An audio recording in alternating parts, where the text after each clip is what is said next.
जपाकुसुमसङ्काशं काश्यपेयं महाद्युतिं तमोरि सर्वपापघ्नं प्रणतोऽस्मि दिवाकरम्।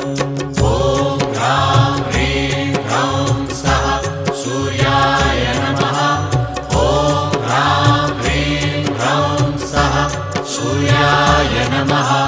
जपाकुसुमसङ्काशं काश्यपेयं महाद्युतिं तमोरि सर्वपापघ्नं प्रणतोऽस्मि दिवाकरम्। ॐ ह्रां